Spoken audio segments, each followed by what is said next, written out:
My family and I came to Whitchurch for the first time in 1976, in that legendary summer of Rolling Stones concerts at Nebworth and riots on the streets, no water in the reservoirs, beer was threepence a pint. No, I'm lying about that, of course, but it was a lot cheaper in those days, I must admit.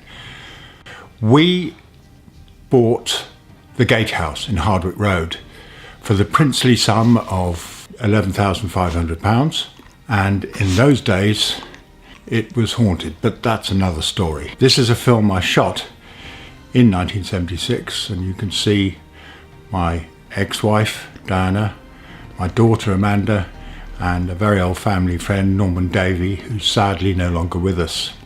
Outwardly, I don't think that Whitchurch has changed that much in the intervening period.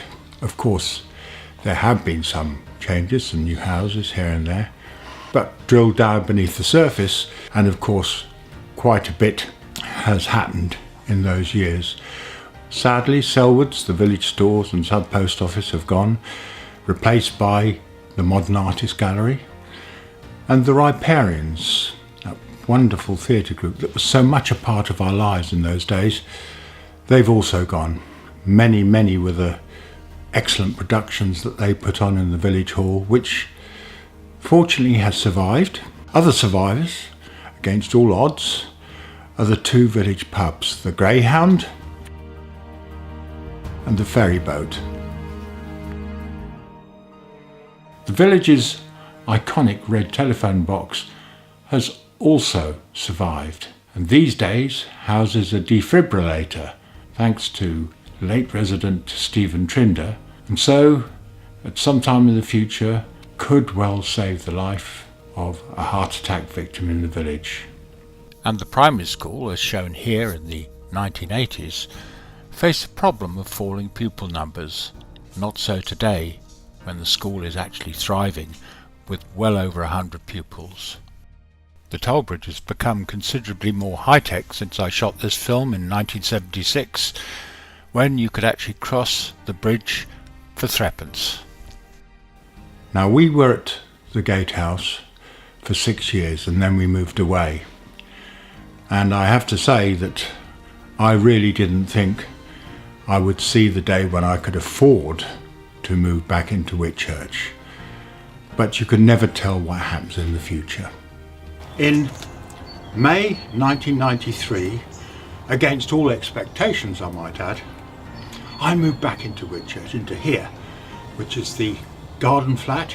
It's an annex to this wonderful, gracious red brick building, the Mount, which was built in 1907. Incidentally, before the Mount was here, this whole area was actually a wood yard, and across the road where the art gallery is now, that was very different. That was actually the village forge, and this is what it looked like. I suppose the most enduring contribution that I have made to the village is here at the village maze. Now, up until the 1950s, might even have been the early 1960s, I'm not sure, to be frank with you, this whole area was cultivated allotment land, and in fact it still belongs to the National Allotments Association. And then it fell out of use. In the intervening years, this became an area of public recreation where people would exercise their horses or their dogs, and indeed it was when I brought my dog down here in 2002 that I had what I would like to describe as my light bulb moment. I suddenly realised this would be a great place for a maze, and originally I was thinking along the lines of a hedge maze like this one in Ragby in Lincolnshire, but I was quickly disabused of that idea by the people at the Sonning Common Saxon hedge maze, when they said that they had to have someone permanently on maintaining the maze from early spring until late autumn. That was obviously quite impractical, so I started thinking along the lines of some form of paving maze, perhaps like this beautiful maze in Hilton in Cambridgeshire. And finally we came up with the brick paving maze as you see it today, and as shown in this very fine aerial photograph by local resident Dave Bowen. I had great help from the National Allotments Association, who made the land available, and also support from the parish council at that time. But I think it's safe to say that this project simply wouldn't have got off the ground were it not for the early and enthusiastic intervention of Sally Peter Woolhouse. Peter's input was particularly valuable. Not only is he a great craftsman and a master bricklayer, but he's a very practical man.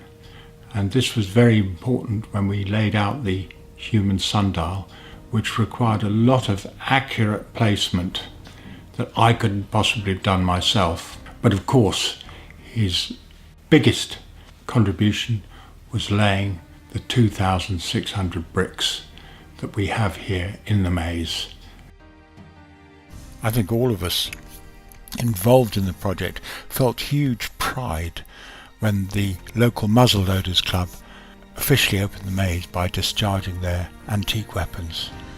And indeed, we still do, all these years later. For to me, the maze embodies what the village is all about. Not just bricks and mortar, but people. And all those people are neighbours, friends, and an important part of my life here. Thank you.